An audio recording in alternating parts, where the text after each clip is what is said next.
Assalamualaikum warahmatullahi wabarakatuh. Kembali lagi bersama saya Nur Halimatus Sa'diyah. Oh iya teman-teman, bagaimana kabarnya hari ini? Semoga dalam keadaan sehat ya.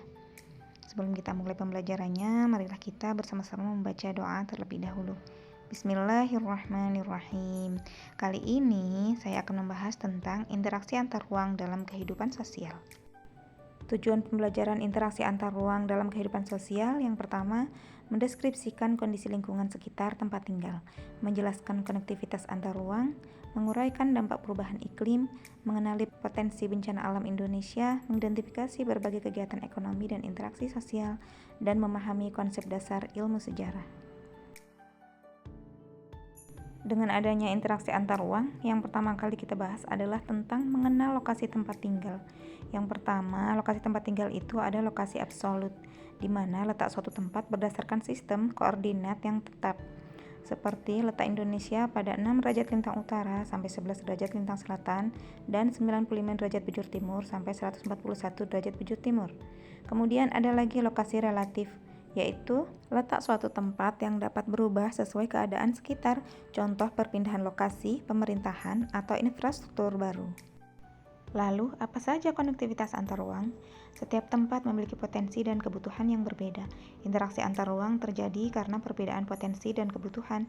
Interaksi merujuk pada proses di mana dua atau lebih entitas saling berhubungan atau mempengaruhi satu sama lain. Faktor yang mempengaruhi interaksi, yang pertama, wilayah saling melengkapi, kedua, kesempatan untuk berinteraksi tergantung jarak dan kemudahan transportasi, dan kemudahan perpindahan sumber daya. Kemudian kita akan membahas tentang contoh interaksi antar ruang antara pedesaan dengan perkotaan.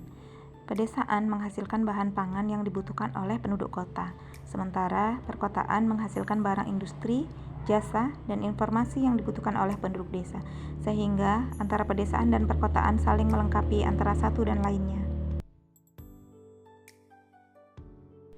Perubahan interaksi antar ruang juga dipengaruhi oleh perubahan iklim. Jangka pendeknya, contohnya cuaca. Cuaca adalah kondisi udara pada saat tertentu dan wilayah sempit. Perubahan jangka panjang contohnya yaitu iklim. Iklim merupakan rata-rata kondisi cuaca tahunan di wilayah yang luas. Contohnya negara Indonesia itu sendiri, di mana Indonesia beriklim tropis. Lalu, apa dampak perubahan iklim? Yang pertama, bidang ekonomi.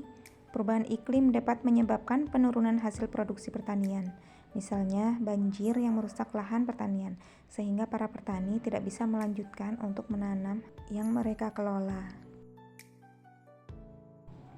Dampak perubahan iklim selanjutnya yaitu bidang sosial dan budaya, di mana kenaikan permukaan laut dan cuaca tidak menentu dapat mengganggu aktivitas nelayan dan mempengaruhi kehidupan sehari-hari para nelayan yang ada di pinggir laut, sehingga dapat mengganggu aktivitas mereka untuk mencari ikan atau sumber daya alam yang ada di laut.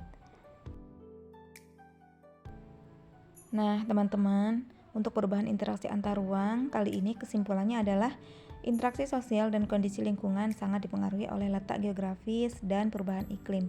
Perbedaan potensi antar wilayah mendorong terjadinya interaksi sosial dan ekonomi. Indonesia dengan letak geologisnya menghadapi risiko bencana alam, namun juga memiliki banyak keuntungan dari kondisi alamnya. Ternyata kita sudah sampai di akhir pembelajaran.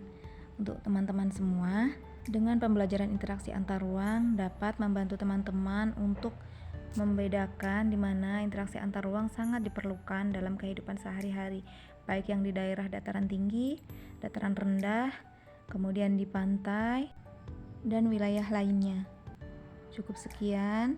Ada salah, ada hilaf, saya minta maaf. Akhirul kalam. Assalamualaikum warahmatullahi wabarakatuh.